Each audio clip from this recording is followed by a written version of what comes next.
Hello friends, welcome to my YouTube channel Dharma's world. Social స్టడీస్కి సంబంధించిన response sheet కూడా ఇవ్వడం జరిగింది. ఆ క్వశ్చన్స్ విత్ ఆన్సర్స్, ఆ ప్రశ్నలకు సంబంధించి వాటి ఆన్సర్స్ సహా రెస్పాన్స్ షీట్లో ఏ ఆన్సర్ ఇచ్చాడు అనేది మనం ఇక్కడ చూడబోతున్నాం. School assistant social studies. Friends, ఇక్కడ మనం ఫస్ట్ ప్రశ్న చూసినట్లయితే చూడండి, పదవీ కాలం ఆధారంగా భారతదేశ ప్రధాన ఎన్నికల కమిషనర్లను వరుస క్రమంలో గుర్తించడానికి ఎన్నికల కమిషనర్లను ఇవ్వడం జరిగింది. వాళ్ళ ఆర్డర్ వరుస క్రమాన్ని తెలియజేయమని చెప్పేసి ఇచ్చాడు. ఇక్కడ ఏబిసిడి ఆప్షన్లు ఇచ్చాడు. ఇక్కడ దాని ప్రకారం ఇక్కడ చూస్తే ఆన్సర్ 3 అని చెప్పేసి మెన్షన్ చేశాడు. ఆన్సర్ 3 అని మెన్షన్ చేశాడు. ఇక్కడ ఇచ్చినది ఎవరు అంటే 3 అంటే ఇక్కడ చూడండి ఏడిబిసి అంటే ఇది ఒకటి. సునీల్ అరోరా అనేది మొదట వరుస క్రమంలో చూసినట్లయితే సునీల్ అరోరా మొదటిది, అలాగే సునీల్ చంద్ర 2, అలాగే రాజీవ్ కుమార్ 3, అలాగే జ్ఞానేష్ కుమార్ 4. ఈ విధంగా వరుస క్రమం ఇక్కడ ఇవ్వడం జరిగింది. ఆన్సర్ కూడా 3 అనేది ఆన్సర్గా ఇవ్వడం జరిగింది. పదవీ కాలం ఆధారంగా భారతదేశ ప్రధాన ఎన్నికల కమిషనర్ల వరుస క్రమం గుర్తించమన్నప్పుడు ఈ విధంగా 1, 3, 4, 2 అనేది ఇక్కడ మనం చూడవచ్చు. అంటే ఏడిబిసి, ఏడి అలాగే బీసీ, ఇది వరుస క్రమంగా మనం గమనిస్తాం అనమాట. నెక్స్ట్ రెండో ప్రశ్న గమనించండి. ఇక్కడ రెండో ప్రశ్న చూసినట్లయితే UNESCO memory of United world రిజిస్టర్లో చోటు పొందిన భారతీయ గ్రంథాలు. ఇచ్చిన ప్రశ్న అయితే UNESCO memory of United world register, దీనిలో చోటు పొందిన భారతీయ గ్రంథాలు అని చెప్పేసి ఇచ్చాడు. ఇందులో ఆన్సర్ 2 అని మెన్షన్ చేశాడు. దీనికి ఆన్సర్ ఏంటంటే బిడి. ఇక్కడ బీడీలో బి ఏమో భగవద్గీత, డి ఏమో భరతముని నాట్యశాస్త్రం. భగవద్గీత అలాగే భరతముని నాట్యశాస్త్రం ఈ రెండు కూడా UNESCO memory of United world రిజిస్టర్లో చోటు సంపాదించిన భారతీయ గ్రంథాలుగా నిలిచాయి. నెక్స్ట్ మూడో ప్రశ్న చూడండి ఒకసారి. మూడో ప్రశ్న చూస్తే మొట్టమొదటి లోక్సభ ఏ రోజు ఏర్పడింది అన్నాడు. మొట్టమొదటి లోక్సభ ఏ రోజు ఏర్పడింది అంటే దీనికి ఆన్సర్ 4 అంటే ఏప్రిల్ 17, 1952. దీనికి ఆన్సర్ ఏప్రిల్ 17, 1952. దీనికి ఆన్సర్ ఏప్రిల్ 17, 1952. మొట్టమొదట లోక్సభ ఏ రోజు ఏర్పడింది అనే దానికి సమాధానం అనమాట. నెక్స్ట్ ఇక్కడ చూడండి, మొత్తం ఇక్కడ గమనించినట్లయితే నాలుగో ప్రశ్న చూడండి. భారత ప్రధానమంత్రులు సరైన అనుక్రమణిక ఇక్కడ ఇంగ్లీష్లో కూడా చూడొచ్చు మీరు. The correct chronological order of prime ministers of India. Chronological order భారత ప్రధానమంత్రులు ఇచ్చాడు. వాళ్ళని క్రోనలాజికల్ ఆర్డర్లో అంటే ఎవరు ముందు ఎవరు తర్వాత అనేది మనం అమర్చాలి. అది మ్యాచింగ్ రూపం ఇవ్వడం జరిగింది. ఇక్కడ చూడండి, దీనికి ఆన్సర్ 2 అని మెన్షన్ చేశాడు. ఇక్కడ చూసినట్లయితే 2లో ఇందిరాగాంధీ, మొరార్జీ దేశాయి, చరణ్ సింగ్, ఇది సరైన వరుస క్రమంగా పేర్కొన్నాడు. ఇందిరాగాంధీ, మొరార్జీ దేశాయి, చరణ్ సింగ్. ఓకే, నెక్స్ట్ దీని తర్వాత 5వ ప్రశ్న చూస్తే సర్దార్ వల్లభాయ్ పటేల్ ఇందుకు గాను ప్రసిద్ధుడు. సర్దార్ వల్లభాయ్ పటేల్ దేనికి ప్రసిద్ధుడు అంటే దీనికి ఆన్సర్ 3 అని మెన్షన్ చేశాడు. సంస్థానాల విలీనము, ఇంటిగ్రేషన్ ఆఫ్ ప్రిన్స్లీ స్టేట్స్ మనకి ఏదైతే ఉందో సంస్థానాల విలీనము అని చెప్పి ఇండియన్ బిస్మార్క్ అని కూడా అంటారు ఆయన, అందుకే సంస్థానాల విలీనము చేసినందుకు. రైట్. నెక్స్ట్ దీనికి ఆన్సర్ అది. నెక్స్ట్ ఈ రెస్పాన్స్ షీట్ ప్రకారము ఇక్కడ మనం నెక్స్ట్ 6వ ప్రశ్న చూస్తే అవార్డులు మరియు వాటి రంగాలకు సంబంధించి సరైన సమాధానం గుర్తించండి అన్నాడు. అవార్డులు ఇచ్చాడు, అలాగే వాటి రంగాలకు సంబంధించి అంటే ఇక్కడ గమనిస్తే దీనికి ఆన్సర్ 4 అని మెన్షన్ చేశాడు. ఈ 4లో మనం చూస్తే 1D ఇచ్చిన దాని ప్రకారం అవార్డులు వాటికి సంబంధించినటువంటి వివిధ రంగాలు. ఇక్కడ దీనికి ఆన్సర్ ఏంటంటే డి అని మెన్షన్ చేశాడు. అంటే 1D అంటే అబేల్ బహుమతి అనేది గణితానికి సంబంధించింది. నెక్స్ట్ 2A ఇక ద్రోణాచార్య అవార్డు అనేది క్రీడలకు సంబంధించింది, ఇది మనకి తెలిసిందే. ఇక సంత్ కబీర్ అవార్డు అనేది చేనేత కార్మికులకు సంబంధించింది. సంత్ కబీర్ అవార్డు చేనేత కార్మికులు. నెక్స్ట్ 4వది బి అమృతదేవి బిష్ణోయ్ అవార్డు, ఇది వన్యప్రాణి సంరక్షణకు సంబంధించింది అనమాట ఈ అవార్డు. ఇది ఇచ్చినటువంటి ఆన్సర్ ఇక్కడ 4 ఇచ్చాడు ఆన్సర్, అందుకే. నెక్స్ట్ ఇక్కడ గమనించండి ఒకసారి. 7వ ప్రశ్న ఆంధ్రప్రదేశ్లో జరిగిన 2025 రిపబ్లిక్ దినోత్సవ వేడుకల్లో భాగంగా ఈ శకటానికి ప్రథమ బహుమతి లభించింది అన్నాడు. రిపబ్లిక్ వేడుకల్లో ఏపీ నుంచి ఏ శకటానికి ప్రథమ బహుమతి లభించింది అనేది దీనికి ఆన్సర్ 3 అని పేరు. పాఠశాల విద్య, ఈ పాఠశాల విద్యకు సంబంధించిన శకటానికి మొదటి బహుమతి లభించింది. ఆంధ్రప్రదేశ్లో 2025 రిపబ్లిక్ డే ఉత్సవాల్లో వేడుకల్లో భాగంగా మరి ఈ యొక్క పాఠశాల విద్య వారు ఏదైతే శకటం తయారు చేశారో దానికి మొదటి బహుమతి రావడం జరిగింది. నెక్స్ట్ ఇక్కడ గమనించండి ఇంకేంటి సరైన సమాధానం గుర్తించండి అని చెప్పేసి ఇచ్చాడు.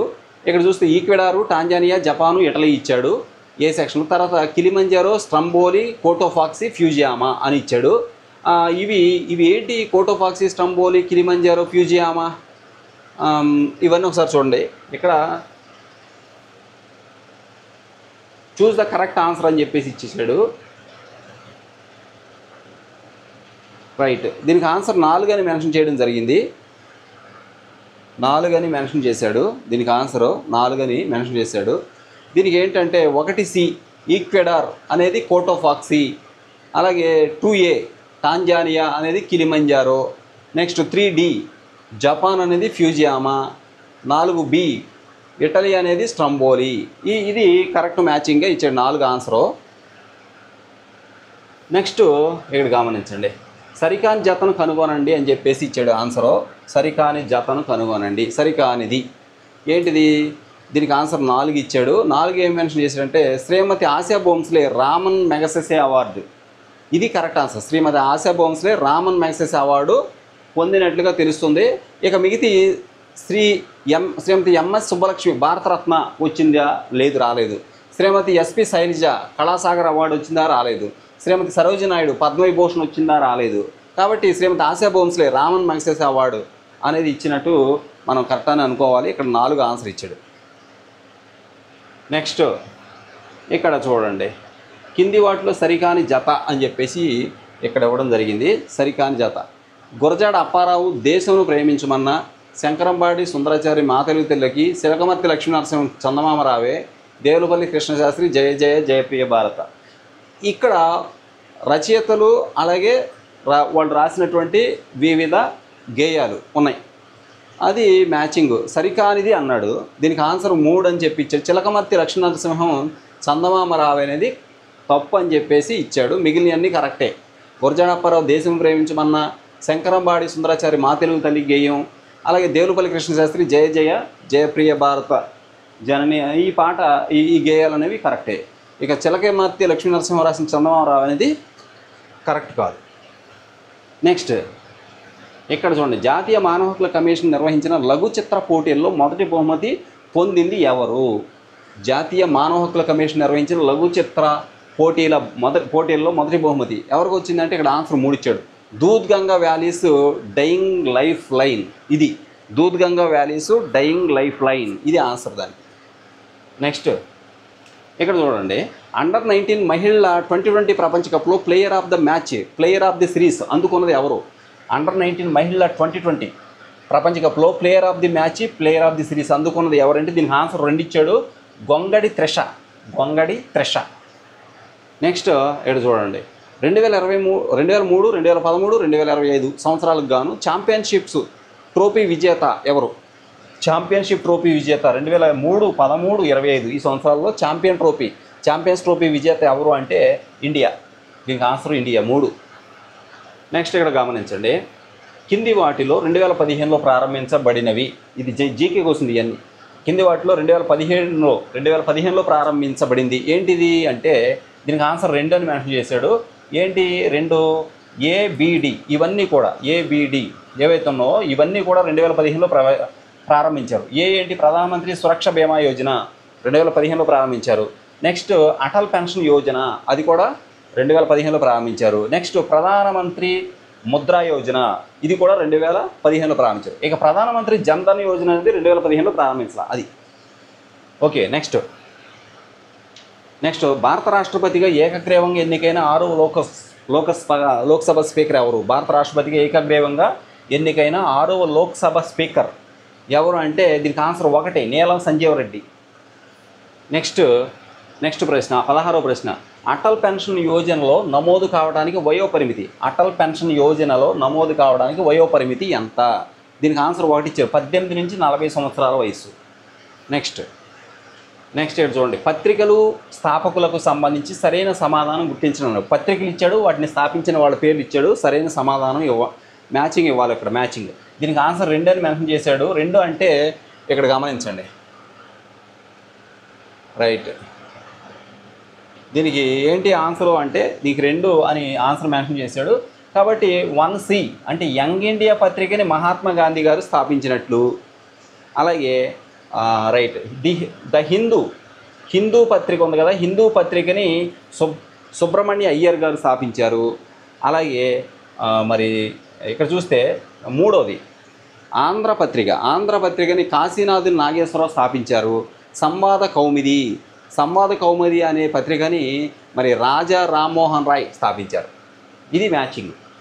నెక్స్ట్ ఇక్కడ గమనించండి. 2025 సంవత్సరానికి గాను time magazine women of the year award పొందిన ఇండియన్ బయాలజిస్ట్ అయిన అస్సాం మహిళ ఎవరు? మరోసారి చూడండి. 2025 సంవత్సరానికి గాను time magazine women of the year award పొందిన ఇండియన్ బయాలజిస్టు అయిన అస్సాం మహిళ ఎవరు అని. దీనికి ఆన్సర్ ఒకటి ఇచ్చారు, పూర్ణిమాదేవి బర్మన్. నెక్స్ట్ ఇక్కడ చూడండి. కేరళ ప్రాథమిక పాఠశాలలోని పెపే రోబో యొక్క ముఖ్య ఉద్దేశం. కేరళ పాఠశాలలో పెపే రోబో అనేది ఇంట్రొడ్యూస్ చేశారు. దాని ఉద్దేశం ఏంటి అని చెప్పేసి ఇవ్వడం జరిగింది. దీనికి ఆన్సర్ సరిగ్గా చేతులు కడుక్కునే అలవాటును ప్రోత్సహించడం.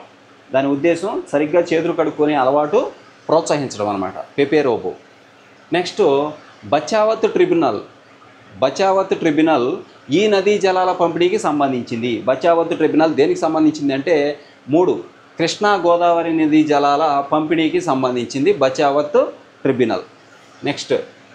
నెక్స్ట్ ప్రశ్న చూస్తే విశ్వజనీన మానవ హక్కుల ప్రకటనలోని 26వ ప్రకటన దేనికి సంబంధించింది?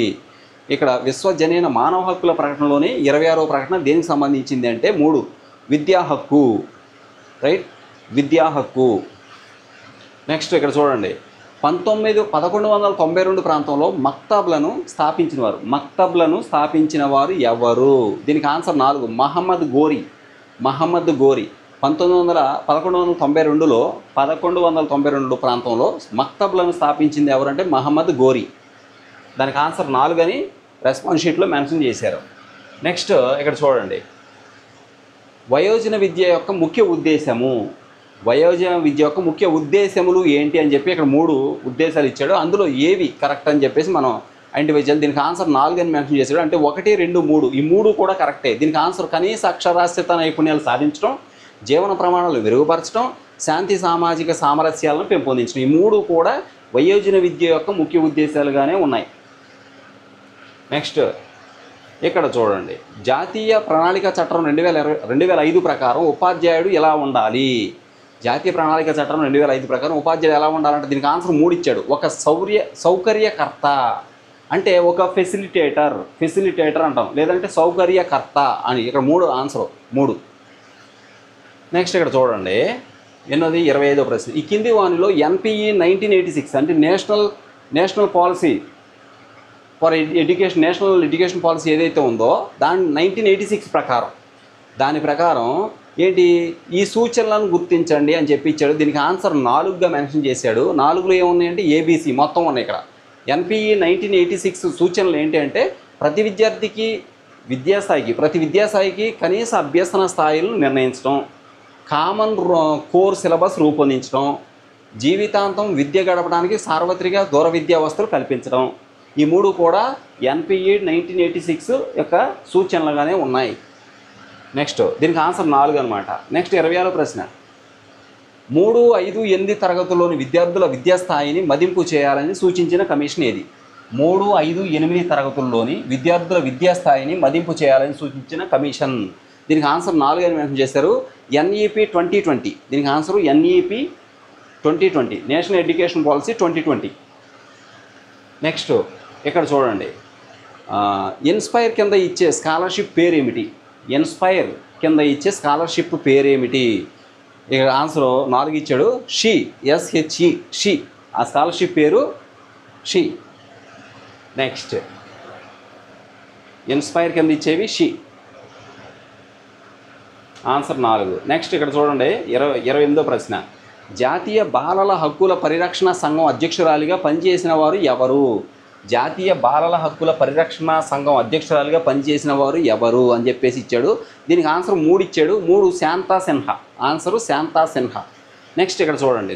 1997 29వ ప్రశ్న 1997లో ఎన్సీఈఆర్టీ ప్రకటించిన ఉపాధ్యాయ వృత్తి ప్రవర్తన నియమావళిలో మొత్తం అంశాల సంఖ్య 1997లో ఎన్సీఈఆర్టీ ప్రకటించిన ఉపాధ్యాయ వృత్తి ప్రవర్తన నియమావళిలో మొత్తం అంశాల సంఖ్య అని చెప్పేసి ఇచ్చాడు. దీనికి ఆన్సర్ 30 ఆన్సర్ కూడా ఒకటి ఇచ్చాడు, 30 అనమాట దీనికి ఆన్సర్. నెక్స్ట్ 30వ ప్రశ్న భావవాద బోధనా పద్ధతులకు సంబంధించి సరైన సమాధానం గుర్తించండి అన్నాడు. భావవాదం అంటే choose the correct answer regarding idealistic teaching method దానికి సంబంధించి ఆ పద్ధతులకు సంబంధించి సరైన సమాధానం గుర్తించండి. భావవాద బోధనా పద్ధతులకు సంబంధించి సరైన సమాధానం గుర్తించండి. భావవాదం అంటే ఐడియలిస్టిక్ టీచింగ్ మెథడ్ అనమాట. దీనికి సరైన సమాధానం ఏంటి అంటే ఇక్కడ 3 ఆన్సర్ ఇచ్చాడు. 3 ఏంటి? 1 డి. ఇక్కడ ఒకసారి చూడండి, ఇక్కడ ఒకసారి మీరు గమనిస్తే రైట్ ఆన్సర్ 3 అని చెప్పి ఇచ్చాడు. 1D ఆగమన నిగమన పద్ధతి, ప్లేటో అరిస్టాటిల్. దీన్ని సూచించింది ప్లేటో అరిస్టాటిల్. ఆగమన నిగమన ప్లేటో అరిస్టాటిల్. నెక్స్ట్ 2A సరళం నుండి క్లిష్టతకు అనేదాన్ని రినే డికార్డస్ సూచించాడు. ఇక స్వయం క్రియాత్మక పద్ధతి ఏదైతే ఉందో దాన్ని పెస్టాలజీ సూచించాడు. ఇక క్రీడా పద్ధతి అంటారా, ఇది ప్రోబెల్. క్రీడా పద్ధతి సూచించింది ప్రోబెల్. ఇది ఆన్సర్ అన్నమాట. నెక్స్ట్ మనకి 31వ ప్రశ్న చూడండి. 31వ ప్రశ్న మీరు గమనించినట్లయితే మ్యాచింగే ఇది కూడా. సరిగా జతపరిచిన సమాధానాన్ని గుర్తించండి అని చెప్పేసి ఇచ్చాడు. సరిగా జతపరిచింది ఏదో దాన్ని గుర్తించండి. దీనికి ఆన్సర్ 3 అని మెన్షన్ చేశాడు. 3 ఇక్కడ చూస్తే ఇదిగోండి 3 1C సామూహిక కారక సిద్ధాంతము. ఇది గమనిస్తే ప్రైమరీ మెంటల్ ఎబిలిటీస్. సామూహిక కారక సిద్ధాంతము ఏ విషయాలు తెలియజేస్తుందంటే ప్రైమరీ మెంటల్ ఎబిలిటీస్ని తెలియజేస్తుంది. ఇక నెక్స్ట్ బహుకారక సిద్ధాంతము. బహుకారక సిద్ధాంతం ఉంది మెజర్మెంట్ ఆఫ్ ఇంటెలిజెన్స్కి సంబంధించింది. నెక్స్ట్ ద్వికారక సిద్ధాంతము. ద్వికారక సిద్ధాంతం అనేది ద ఎబిలిటీస్ ఆఫ్ మ్యాన్. ద్వికారక సిద్ధాంతం ఏం తెలియజేస్తుంది? The abilities of man. తర్వాత బహుళ ప్రజ్ఞా సిద్ధాంతము. బహుళ ప్రజ్ఞా సిద్ధాంతం ఏదైతే ఉందో అది మరి అదేం తెలియజేస్తుంది అంటే ఇక్కడ గమనించండి ఫ్రేమ్స్ ఆఫ్ మైండ్. బహుళ ప్రజ్ఞా సిద్ధాంతం ఏం తెలియజేస్తుంది? Frames of mind. వాటి ఆ యొక్క సిద్ధాంతాల్లో ఉన్నటువంటి ముఖ్యమైనటువంటి ఇంపార్టెంట్ అంటే ఆ సిద్ధాంతం తెలియజేస్తే ముఖ్యమైన పాయింట్స్ అన్నమాట. ఇవి చెప్పాలంటే ఒక రకంగా చెప్పండి, అవి తెలియజేసే అంశాలు ఇవి ఇవ్వడం జరిగింది. సామూహిక కారక సిద్ధాంతం ఏమో ప్రైమరీ మెంటల్ ఎబిలిటీస్ని, బహుకారక సిద్ధాంతం ఏమో మెషర్మెంట్ ఆఫ్ ఇంటెలిజెన్స్ని, అలాగే ద్వికారక సిద్ధాంతం ద ఎబిలిటీస్ ఆఫ్ మ్యాన్, అలాగే బహుళ ప్రజ్ఞా సిద్ధాంతం ఏదైతుందో అది ఫ్రేమ్స్ ఆఫ్ మైండ్ అనేది తెలియజేస్తాయని మనకు అర్థమవుతుంది. దానికి ఆన్సర్ కూడా 3 ఇవ్వడం జరిగింది. ఇదిగోండి. నెక్స్ట్ 32వ ప్రశ్న. 32వ ప్రశ్న చూడండి. ప్రతిభావంతుల మానసిక అభ్యసన అవసరాలు తీర్చే విద్యా కార్యక్రమాలు. ప్రతిభావంతుల మానసిక అభ్యసన అవసరాలు తీర్చే విద్యా కార్యక్రమాలు. ఇక్కడ చూస్తే 3 ఆన్సర్ అని మెన్షన్ చేశాడు. దీనికి ఆన్సరు పృథక్కరణ అంటే దీనికి సెగ్రిగేషన్ అంటాం. పృథక్కరణ ప్రతిభావంతుల మానసిక అభ్యాసన అవసరాలు తీర్చే విద్యా కార్యక్రమాలు దేనికి ఎందుకంటే పృథక్కరణం అంటే వేర్పాటు లేదంటే సెగ్రిగేషన్ అంటారు. రైట్. నెక్స్ట్ ప్రశ్న ఇక్కడ చూడండి. కింది వాటిలో ఉద్వేగాలలోని సున్నితత్వాన్ని గ్రహించే సామర్థ్యం. కింది వాటిలో ఉద్వేగాలలోని సున్నితత్వాన్ని గ్రహించే సామర్థ్యము. దీనికి ఆన్సర్ 3 ఇచ్చాడు. ఉద్వేగాలను అవగాహన చేసుకోవడం. ఆన్సరు ఉద్వేగాలను అవగాహన చేసుకోవడం ఆన్సర్ 3. నెక్స్ట్ ఇక్కడ చూడండి. కింది వాటిలో సరైన జతలను గుర్తించండి అన్నాడు. సరైన జతలను గుర్తించండి. ఇది కూడా మ్యాచింగే. ఇక్కడ మ్యాచింగ్ చూస్తే దీనికి ఆన్సర్ 3 అని మెన్షన్ చేశాడు. ఇది 3 బీడి అనేవి సరైనవి. ఇక్కడ బిడి ఈ 2 సరైనవి. బి ఏంటి అంటే అచిత్తు ఆనంద సూత్రం. తర్వాత రక్షక తంత్రం అహాన్ని పరిరక్షిస్తుంది. ఈ 2 సరైన జతలు. అచిత్తు ఆనంద సూత్రం, రక్షక తంత్రం అహాన్ని పరిరక్షిస్తుంది. ఈ 2 కూడా ఏంటి సరైన జతలు. మిగిలివి అధ్యాహం అనేది వాస్తవిక సూత్రం అనేది తప్పు, అహం అనేది ఆదర్శ సూత్రం అనేది కూడా తప్పే. రైట్. దీనికి ఆన్సర్ 3 ఇచ్చారు.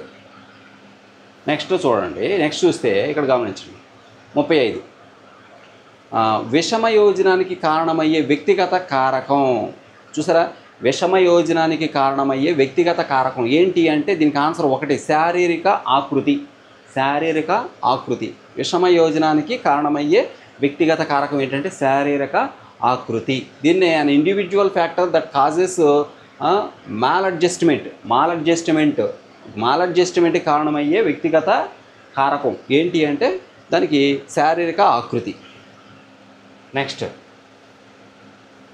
రైట్, ఇక్కడ చూడండి, formula of median for ungrouped data, అవర్గీకృత దత్తాంశము మధ్యఘాతం యొక్క సూత్రం ఇక్కడ ఇచ్చాడు. ఒకటి ఆన్సర్ ఒకటిని ఇచ్చాడు, n+1/2 ఇది ఆన్సర్గా మెన్షన్ చేశాడు. నెక్స్ట్ ఇక్కడ చూడండి, ఈ పద్ధతిని పొదుపు పద్ధతి అని కూడా అంటారు. పొదుపు పద్ధతి అని దేన్ని అంటారు అంటే ఇక్కడ పునరభ్యసన పద్ధతి అంటే రీలెర్నింగ్ మెథడ్ని ఆ విధంగా పిలుస్తారు. పొదుపు పద్ధతి లేదా సేవింగ్ మెథడ్ అంటారంట. పునరభ్యసన పద్ధతి ఏదైతే ఉందో దాన్ని సేవింగ్ మెథడ్ అని చెప్పేసి చెప్తారు. నెక్స్ట్ ఇక్కడ చూడండి, సంఘర్షణలకు సంబంధించి సరైన జతలను గుర్తించండి అన్నాడు. సంఘర్షణలకు సంబంధించి ఇక్కడ చూడండి, ఉపగమ పరిహార, అలాగే పరిహార, ద్విపగమ పరిహార, అలాగే ఉపగమ వీటికి సంబంధించి సరైన జతలు. ఇక్కడ దీనికి ఆన్సర్ 1 అని చెప్పేసి మెన్షన్ చేశాడు. అంటే 1 ఇక్కడ ఉపగమ పరిహార ఈ దీనికి సంబంధించి సరైన ఆన్సర్ ఇక్కడ చూడండి, ఇక్కడ ఎగ్జాంపుల్తో సహా ఇవ్వడం జరిగింది. మనం అదొకసారి చూద్దాం. ఇక్కడ చూస్తే ఉపగమ పరిహార అనేది దీనికి రైట్ డి, స్నేహపూర్వక సహ ఉద్యోగులు, ఆధిపత్యం చూపే టీం లీడరు. సో ఆధిపత్యం చూపే టీం లీడర్ ఉంటాడు, అలాగే స్నేహపూర్వక సహ ఉద్యోగులు కొలీగ్స్ స్నేహపూర్వకంగా ఉంటారు, కానీ వాళ్ళ బాస్ మాత్రం ఆధిపత్యం చూపిస్తాడు అన్నమాట. ఉపగమ పరిహారం అది. నెక్స్ట్ ఇక్కడ చూడండి, పరిహార అనేది ఇక్కడ మీరు చూస్తే సి, దూర ప్రాంతానికి బదిలీ లేదా రాజీనామా. పరిహార అని చెప్పేసి ఇచ్చాడు, ఇక్కడ ఆన్సర్ అదే ఇచ్చాడు. నెక్స్ట్ 3B, ద్విపగమ పరిహార, దీనికి మంచి ఉద్యోగం కానీ ఎక్కువ పని, ఇంటికి దూరంగా కార్యాలయం కానీ ఎక్కువ జీతం. రైట్, ఇది ద్విపగమ పరిహార. నెక్స్ట్ ఇక్కడ చూస్తే ఉపగమ ఇది చూసినట్లయితే ఇదిగోండి ఏ, 2 ప్రభుత్వ ఉద్యోగాలు ఒకేసారి రావడం, ఉపగమ కిందకు వస్తుంది. నెక్స్ట్ ఇక్కడ చూడండి 39వ ప్రశ్న. ఈ 39వ ప్రశ్న ఏంటంటే, కింది వాటిలో సరైన జతలను గుర్తించండి అన్నాడు. సరైన జతలు గుర్తించాలంటే మనం దీనికి ఆన్సర్ 4 అని మెన్షన్ చేశాడు. ఇక్కడ 4లో ఏముంది, ఏసీ అంటే ఇది అలాగే ఇది, ఈ 2 కూడా సరైనవి, మిగిలిన తప్పు. ప్రజ్ఞ, the Pintner Cunningham primary test.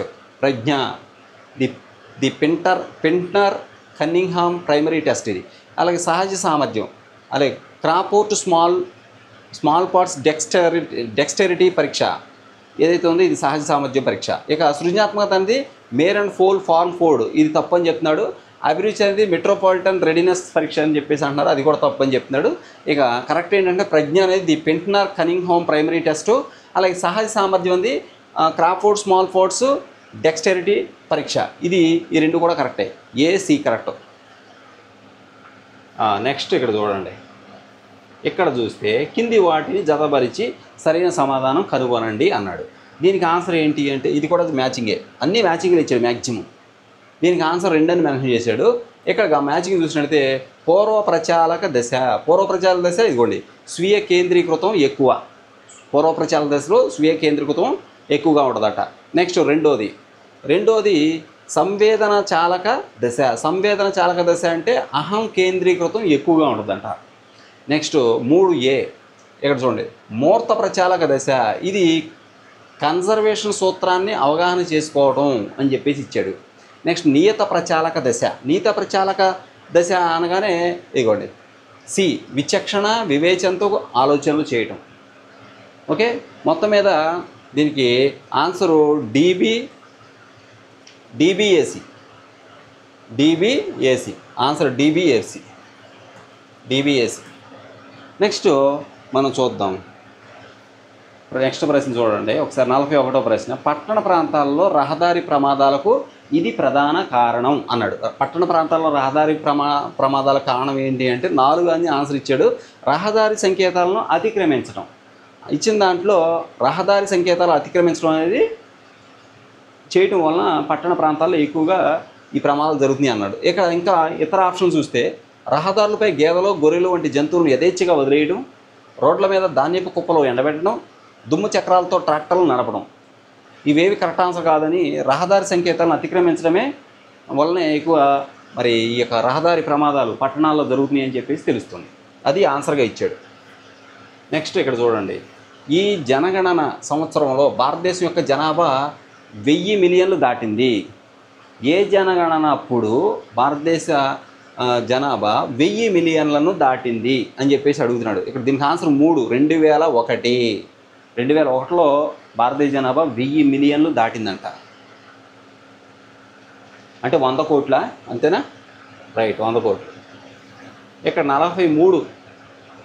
43 చూస్తే సెరంపూర్ మిషన్ను స్థాపించడంలో సహకారం అందించిన విలియం క్యారీ ఈ దేశానికి చెందిన వ్యక్తి. విలియం క్యారీ ఏ దేశానికి చెందిన వ్యక్తి? సెరంపూర్ మిషన్ను స్థాపించడంలో ఆయన సహకారం అందించాడు. ఆయన విలియం క్యారీ సహకారం అందించాడు. ఆయన ఏ దేశస్థుడు అని చెప్పేసి అడుగుతున్నాడు. దీనికి ఆన్సర్ స్కాట్లాండ్. నెక్స్ట్ ఇక్కడ చూడండి, గవర్నర్కు సంబంధించి సరైన అంశాన్ని గుర్తించండి అన్నాడు. సరైన అంశం, గవర్నర్కు సంబంధించి సరైన అంశం గుర్తించండి అన్నాడు. దీనికి ఇక్కడ చూస్తే రెండోది, దీనికి ఆన్సర్ 2 ఇచ్చాడు. గవర్నర్ రాష్ట్ర ప్రభుత్వ పనితీరును ప్రధానమంత్రికి నివేదిస్తారు. గవర్నరు రాష్ట్ర ప్రభుత్వ పనితీరును ప్రధానమంత్రికి నివేదిస్తారు. ఇదే సరైన అంశంగా గవర్నర్కు సంబంధించి సరైన అంశం అది. ఇక భారత రాష్ట్రపతి గవర్నర్ను నియమిస్తాడు అనేది కూడా కరెక్టే. భారత రాష్ట్రపతి గవర్నర్ను నియమిస్తాడు అని చెప్పి. నెక్స్ట్ ఇక్కడ చూడండి, ఆర్టికల్ 158(3)A ప్రకారం 2 లేదా ఎక్కువ రాష్ట్రాలకు ఒకే వ్యక్తిని గవర్నర్గా నియమించవచ్చు అని అన్నాడు. గవర్నర్కు సంబంధించి సరైన అంశాన్ని గుర్తించడం అన్నప్పుడు ఆన్సర్ మాత్రం ఇక్కడ ఏమి ఇచ్చాడు అంటే రెండోది ఇచ్చాడు. 2AC అంటే భారత రాష్ట్రపతి గవర్నర్ను నియమిస్తాడు అనేది కరెక్టు. తర్వాత ఆర్టికల్ 158 ప్రకారం 2 లేదా ఎక్కువ రాష్ట్రాలకు ఒకే వ్యక్తిని గవర్నర్గా నియమిస్తారనేది కూడా కరెక్ట్.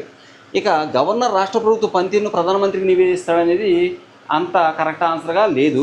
కాబట్టి AC అనేవి కరెక్ట్ ఆన్సర్స్. నెక్స్ట్ చూడండి, 45 ఏంటి అంటే 1906లో ఇంపీరియల్ ఫారెస్ట్ పరిశోధన సంస్థను ఇచ్చట ఏర్పాటు చేశారు. 1906లో ఎక్కడ? దీనికి ఆన్సర్ డెహ్రాడూను. 1906లో ఇంపీరియల్ ఫారెస్ట్ పరిశోధన సంస్థ డెహ్రాడూన్లో ఏర్పాటు చేశారు. నెక్స్ట్, ఈ దేశంలో శ్వేత జాతి మైనారిటీ పాలనకు వ్యతిరేకంగా జరిగిన స్వాతంత్ర్య పోరాటానికి ZADU-PF పార్టీ నాయకుడు అంటే జాదు PF పార్టీ నాయకత్వం వహించింది అన్నాడు. దీనికి 2 ఆన్సర్ అని జింబాబ్వే అని చెప్పి ఇచ్చారు. దీనికి ఆన్సర్ జింబాబ్వే. ఈ దేశంలో శ్వేత జాతి మైనారిటీ పాలనకు వ్యతిరేకంగా జరిగిన స్వాతంత్ర పోరాటానికి ZADU-PF పార్టీ నాయకత్వం వహించింది అన్నాడు. దీనికి ఆన్సరు జింబాబ్వే. నెక్స్ట్, వేగవంతమైన అభివృద్ధి, మానవ వనరుల అభివృద్ధిలో భారీ పెట్టుబడుల ఫలితంగా పేదరికాన్ని గణనీయంగా తగ్గించిన తూర్పాసియా దేశం ఏది అంటే దీనికి ఆన్సర్ చైనా. నెక్స్ట్, భారతదేశం మృత్తికలకు సంబంధించిన సరైన సమాధానాన్ని గుర్తించండి. భారతదేశంలో వివిధ రకాల మృత్తికలు అంటే నేలలు, సాయిల్స్ ఉంటాయి. వాటికి సంబంధించి సరైన సమాధానం గుర్తించండి అన్నాడు. ఇది కూడా మ్యాచింగే. ఈ మ్యాచింగ్కి సంబంధించి మనం చూద్దాం ఒకసారి. ఇక్కడ చూడండి, ఒండ్రు మృత్తికలు, నల్లరేగడి మృత్తికలు, ఎర్ర మృత్తికలు, లేటరైట్ మృత్తికలు ఇవి ఇచ్చారు. దీనికి ఆన్సర్ 1 అని మెన్షన్ చేశాడు. అంటే 1A. ఒండ్రు మృత్తికలు 23.4% ఉన్నాయి. నల్లరేగడి మృత్తికలు ఇవి చూడండి 24.12% ఉన్నాయి. అలాగే ఎర్ర మృత్తికలు, ఈ ఎర్ర మృత్తికలు అనేవి 29.08% ఉన్నాయి. అలాగే లేటరైట్ మృత్తికలు, ఈ లేటరైట్ మృత్తికలు అనేవి 4.3% ఉన్నాయి. ఓకే, అది సమాధానం నేలలకు సంబంధించి. ఇక్కడ చూడండి, భూ సరిహద్దులను తెలిపే పటాలు వీటికి ఉదాహరణ. భూ సరిహద్దులను తెలిపే పటాలు వీటికి ఉదాహరణ అని చెప్పేసి ఇవ్వడం జరిగింది. వేటికి ఉదాహరణ అని చెప్పి ఇచ్చారంటే ఇక్కడ 3, దీనికి ఆన్సర్ 3 పెద్ద తరహా పటాలు. భూ సరిహద్దులు తెలిపే పటాలు వీటికి ఉదాహరణ అంటే పెద్ద తరహా పటాలకు ఉదాహరణ. నెక్స్ట్ ఇక్కడ చూడండి, ప్రతి కంటి నుండి జాలువారి కన్నీటి బొట్టును తుడవటం మా తరం గొప్ప వ్యక్తి యొక్క ఆశయం అని చెప్పిన వారు ఎవరు? దీనికి ఆన్సర్ జవహర్లాల్ నెహ్రూ. ప్రతి కంటి నుండి జాలువారే కన్నీటి బొట్టును తుడవటం మా తరం గొప్ప వ్యక్తి యొక్క ఆశయం అని చెప్పింది జవహర్లాల్ నెహ్రూ. నెక్స్ట్ ఇక్కడ ఓకే, మనం మిగిలిన బిట్లు నెక్స్ట్ వీడియోలో చూద్దాం friends. Thank you so much for watching మీ. ఈ వీడియో అందరూ షేర్ చేయండి. ఈ ఛానల్ సబ్స్క్రైబ్ చేయడం మర్చిపోవద్దు. ధన్యవాదాలు.